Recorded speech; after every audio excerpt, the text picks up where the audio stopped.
Lucas capítulo 11. O ensino de Jesus acerca da oração. Certo dia, Jesus estava orando em determinado lugar.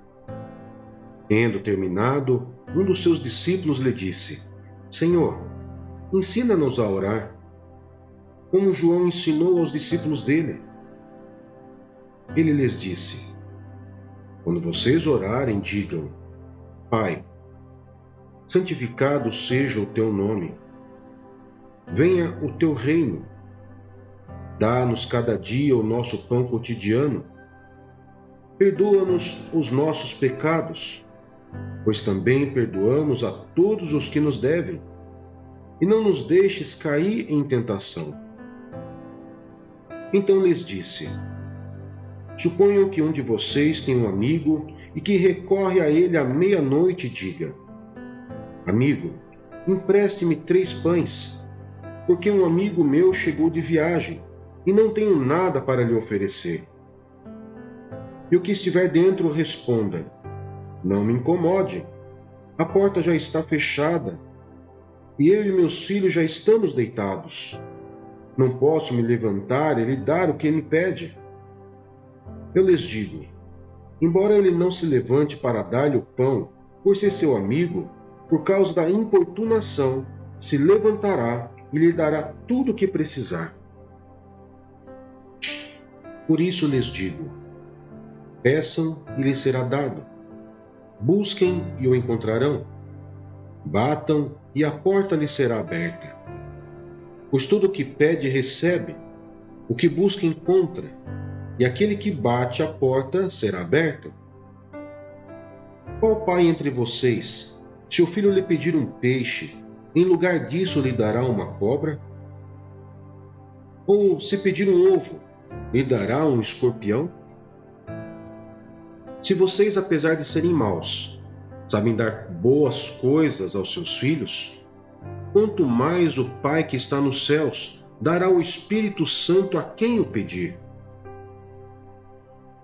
A acusação contra Jesus. Jesus estava expulsando um demônio que era mudo. Quando o demônio saiu, o mudo falou, e a multidão ficou admirada. Mas alguns deles disseram: É por Beelzebu, o príncipe dos demônios, que ele expulsa demônios. Outros o punham à prova, pedindo-lhe um sinal do céu. Jesus, conhecendo os pensamentos, disse-lhes: Todo reino dividido contra si mesmo será arruinado, e uma casa dividida contra si mesma cairá. Se Satanás está dividido contra si mesmo, como o seu reino pode subsistir? Digo isso porque vocês estão dizendo que expulso demônios por Beelzebu. Se eu expulso demônios por Beelzebu, por quem os expulsam os filhos de vocês?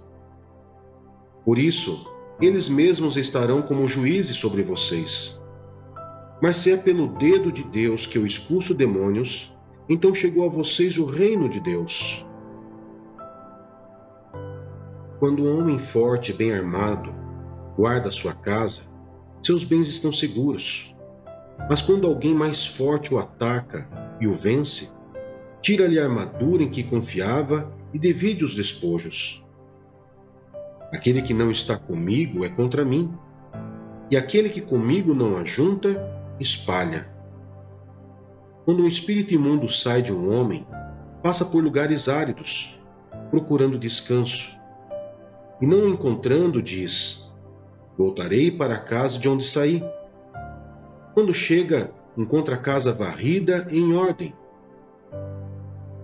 Então vai e traz outros 7 espíritos piores que ele, e entrando passam a viver ali. E o estado final daquele homem torna-se pior do que o primeiro.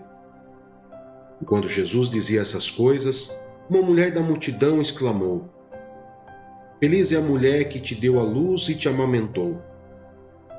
Ele respondeu: Antes, felizes são aqueles que ouvem a palavra de Deus e lhe obedecem. O sinal de Jonas. Aumentando a multidão, Jesus começou a dizer: Esta é uma geração perversa. Ela pede um sinal milagroso, mas nenhum sinal lhe será dado, exceto o sinal de Jonas.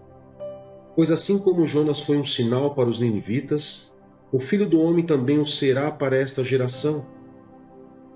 A rainha do sul se levantará no juízo com os homens desta geração e os condenará, pois ela veio dos confins da terra para ouvir a sabedoria de Salomão. E agora está aqui quem é maior do que Salomão. Os homens de Nínive se levantarão no juízo com esta geração e a condenarão, pois eles se arrependeram com a pregação de Jonas. E agora está aqui quem é maior do que Jonas. A candeia do corpo. Ninguém acende uma candeia e a coloca em um lugar onde fique escondida ou debaixo de uma vasilha. Ao contrário, coloca-a no lugar apropriado, para que os que entram possam ver a luz. Os olhos são a candeia do corpo. Quando seus olhos forem bons, igualmente todo o seu corpo estará cheio de luz. Mas quando forem maus, igualmente o seu corpo estará cheio de trevas. Portanto, cuidado para que a luz que está em seu interior não sejam trevas. Logo, se todo o seu corpo estiver cheio de luz e nenhuma parte dele estiver em trevas, estará completamente iluminado, como quando a luz de uma candeia brilha sobre você. Jesus condena a hipocrisia dos fariseus e dos peritos da lei. Tendo terminado de falar, um fariseu o convidou para comer com ele. Então Jesus foi e reclinou-se à mesa. Mas o fariseu, notando que Jesus não se lavara cerimonialmente antes da refeição, ficou surpreso. Então o Senhor lhe disse: Vocês, fariseus, limpam o exterior do copo e do prato, mas interiormente estão cheios de ganância e de maldade. Insensatos! Quem fez o exterior não fez também o interior? Mas deem o que está dentro do prato como esmola, e verão que tudo lhes ficará limpo.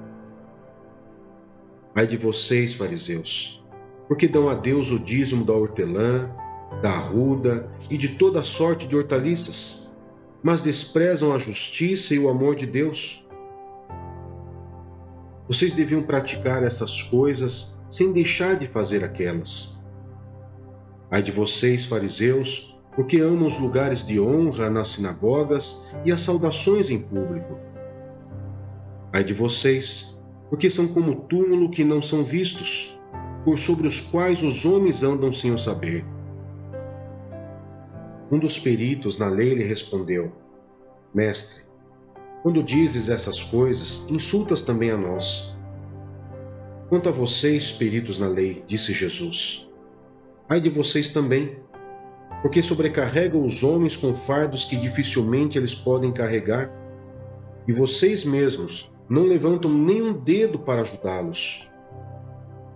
Ai de vocês, porque edificam os túmulos dos profetas, sendo que foram seus próprios antepassados que os mataram.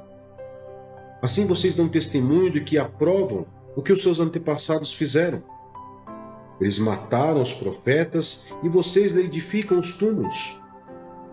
Por isso, Deus disse em sua sabedoria: Eu lhes mandarei profetas e apóstolos, dos quais eles matarão alguns e a outros perseguirão. Pelo que, esta geração será considerada responsável pelo sangue de todos os profetas, derramado desde o princípio do mundo, desde o sangue de Abel até o sangue de Zacarias, que foi morto entre o altar e o santuário.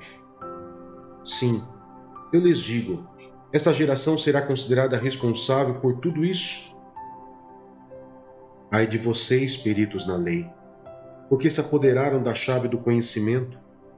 Vocês mesmos não entraram e impediram os que estavam prestes a entrar.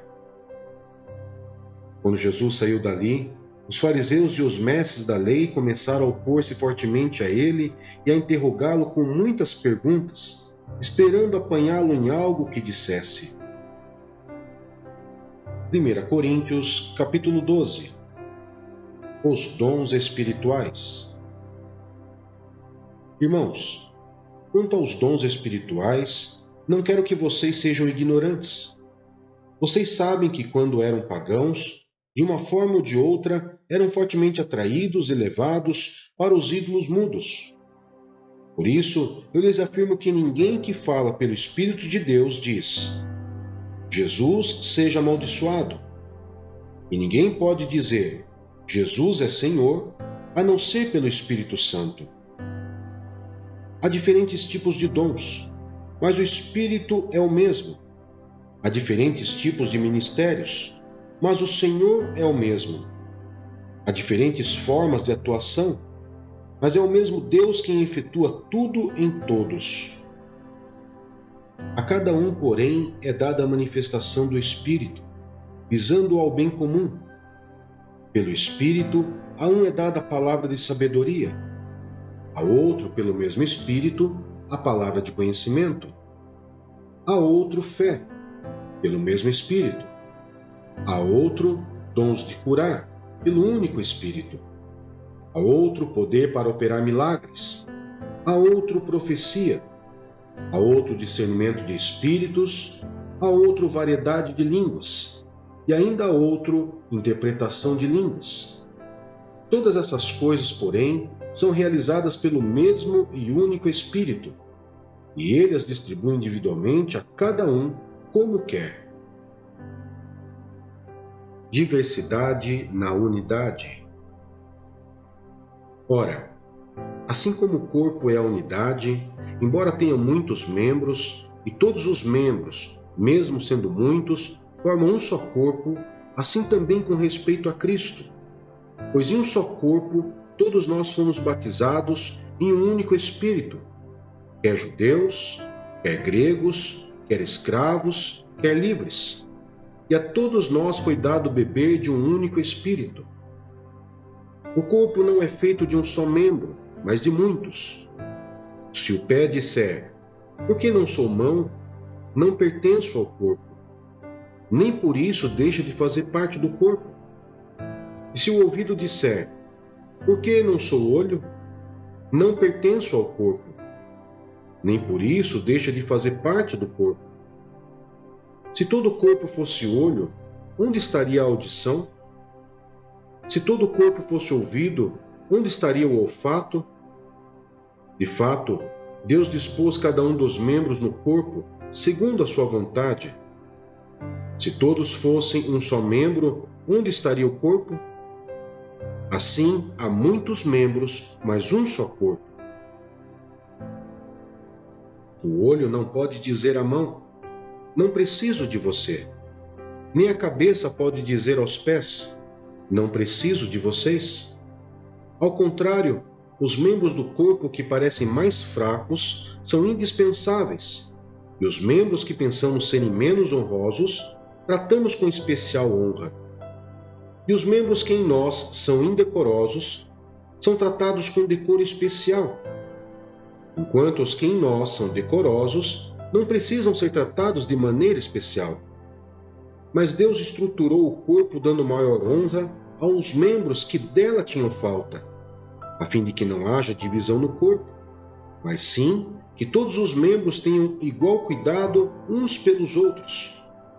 Quando um membro sofre, todos os outros sofrem com ele. Quando um membro é honrado, todos os outros se alegram com ele. Ora, vocês são o corpo de Cristo, e cada um de vocês individualmente é membro desse corpo. Assim, na igreja, Deus estabeleceu primeiramente apóstolos, em segundo lugar profetas, em terceiro lugar mestres, depois os que realizam milagres, os que têm dons de curar, os que têm dom de prestar ajuda, os que têm dons de administração e os que falam diversas línguas. São todos apóstolos? São todos profetas? São todos mestres? Têm todos o dom de realizar milagres? Têm todos dons de curar? Falam todos em línguas? Todos interpretam? Entretanto, Busquem com dedicação os melhores dons. Êxodo capítulo 8. A segunda praga. Rãs. O Senhor falou a Moisés: Vá ao Faraó e diga-lhe que assim diz o Senhor: Deixe o meu povo ir, para que me preste culto. Se você não quiser deixá-lo ir, mandarei sobre todo o seu território uma praga de rãs. O Nilo ficará infestado de rãs. Elas subirão e entrarão em seu palácio, em seu quarto e até em sua cama. Estarão também nas casas dos seus conselheiros e do seu povo, dentro dos seus fornos e nas suas amassadeiras. As rãs subirão em você, em seus conselheiros e em seu povo. Depois o Senhor disse a Moisés: Diga a Arão que estenda a mão com a vara sobre os rios, sobre os canais e sobre os açudes, e faça subir deles rãs sobre a terra do Egito. Assim Arão estendeu a mão sobre as águas do Egito, e as rãs subiram e cobriram a terra do Egito. Mas os magos fizeram a mesma coisa por meio de suas ciências ocultas. Fizeram subir rãs sobre a terra do Egito. O faraó mandou chamar Moisés e Arão e disse: Orem ao Senhor para que ele tire essas rãs de mim e do meu povo. Então deixarei o povo ir e oferecer sacrifícios ao Senhor. Moisés disse ao faraó: Tua é a honra de dizer-me quando devo orar por ti, por teus conselheiros e por teu povo, para que tu e tuas casas fiquem livres das rãs e sobrem apenas as que estão no rio. Amanhã, disse o faraó.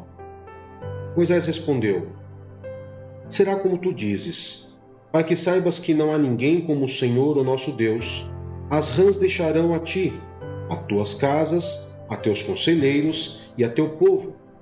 Sobrarão apenas as que estão no rio. Depois que Moisés e Arão saíram da presença do faraó, Moisés clamou ao Senhor por causa das rãs que enviara sobre o faraó. E o Senhor atendeu o pedido de Moisés. Morreram as rãs que estavam nas casas, nos pátios e nos campos. Foram ajuntadas em montões, e por isso a terra cheirou mal. Mas quando o faraó percebeu que houve alívio, obstinou-se em seu coração e não deu mais ouvidos a Moisés e Arão, conforme o Senhor tinha dito. A terceira praga: piolhos. Então o Senhor disse a Moisés: Diga a Arão que estenda a sua vara e fira o pó da terra, e o pó se transformará em piolhos por toda a terra do Egito. Assim fizeram, e quando Arão estendeu a mão e com a vara feriu o pó da terra, surgiram piolhos nos homens e nos animais.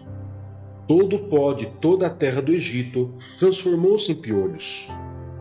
Mas quando os magos tentaram fazer surgir piolhos por meio das suas ciências ocultas, não conseguiram. E os piolhos infestavam os homens e os animais. Os magos disseram ao faraó: Isso é o dedo de Deus. Mas o coração do faraó permaneceu endurecido e ele não quis ouvi-los, conforme o Senhor tinha dito. A quarta praga: moscas. Depois o Senhor disse a Moisés: Levante-se bem cedo e apresente-se ao faraó, quando ele estiver indo às águas. Diga-lhe que assim diz o Senhor: Deixe o meu povo ir para que me preste culto. Se você não deixar o meu povo ir, enviarei enxames de moscas para atacar você, os seus conselheiros, o seu povo e as suas casas. As casas dos egípcios e o chão em que pisam se encherão de moscas. Mas naquele dia, tratarei de maneira diferente a terra de Gósen, onde habita o meu povo. Nenhum enxame de moscas se achará ali, para que você saiba que eu, o Senhor, estou nessa terra. Farei distinção entre o meu povo e o seu. Esse sinal milagroso acontecerá amanhã. E assim fez o Senhor. Grandes enxames de moscas invadiram o palácio do faraó e as casas dos seus conselheiros. e em todo o Egito a terra foi arruinada pelas moscas. Então o faraó mandou chamar Moisés e Arão e disse: Vão oferecer sacrifício ao seu Deus, mas não saiam do país. Isso não seria sensato, respondeu Moisés. Os sacrifícios que oferecemos ao Senhor, o nosso Deus, são um sacrilégio para os egípcios. Se oferecermos sacrifícios que lhes pareçam sacrilégio, isso não os levará a nos apedrejar? Faremos 3 dias de viagem no deserto e ofereceremos sacrifícios ao Senhor, o nosso Deus, como ele nos ordena. Disse o faraó: Eu os deixarei ir e oferecer sacrifícios ao Senhor, o seu Deus, no deserto. Mas não se afastem muito e orem por mim também. Moisés respondeu: Assim que sair da sua presença, orarei ao Senhor, e amanhã os enxames de moscas deixarão o faraó, teus conselheiros e teu povo. Mas que o faraó não volte a agir com falsidade, impedindo que o povo vá oferecer sacrifício ao Senhor. Então Moisés saiu da presença do faraó e orou ao Senhor, e o Senhor atendeu o seu pedido.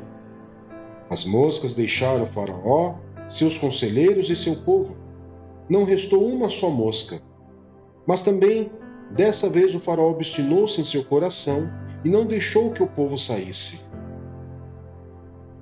Jó, capítulo 25. Bildade. Então Bildade de Suá respondeu: O domínio e o temor pertencem a Deus. Ele impõe ordem nas alturas que a ele pertencem. Seria possível contar os seus exércitos? E a sua luz, sobre quem não se levanta? Como pode então o homem ser justo diante de Deus? Como pode ser puro quem nasce de mulher? Se nem a lua é brilhante, e nem as estrelas são puras aos olhos dele, muito menos o será o homem, que não passa de larva, o filho do homem, que não passa de verme. Jó, capítulo 26. Então Jó respondeu: Grande foi a ajuda que você deu ao desvalido. Que socorro você prestou ao frágil. Belo conselho você ofereceu a quem não é sábio, e que grande sabedoria você revelou. Quem o ajudou a proferir essas palavras? E por meio de que espírito você falou? Os mortos estão em grande angústia sob as águas, e com eles sofrem os que nelas vivem. Nu está o Seol diante de Deus, e nada encobre a destruição. Ele estende os céus do norte sobre o espaço vazio, suspende a terra sobre o nada. Envolve as águas em suas nuvens, e estas não se rompem sob o peso delas. Ele cobre a face da lua cheia, estendendo sobre ela as suas nuvens. Traça o horizonte sobre a superfície das águas, para servir de limite entre a luz e as trevas. As colunas dos céus estremecem e ficam perplexas diante da sua repreensão. Com seu poder agitou violentamente o mar, com sua sabedoria despedaçou o monstro dos mares. Com seu sopro os céus ficaram límpidos, sua mão feriu a serpente arisca. E isso tudo é apenas a borda de suas obras, um suave sussurro é o que ouvimos dele. Mas quem poderá compreender o trovão do seu poder?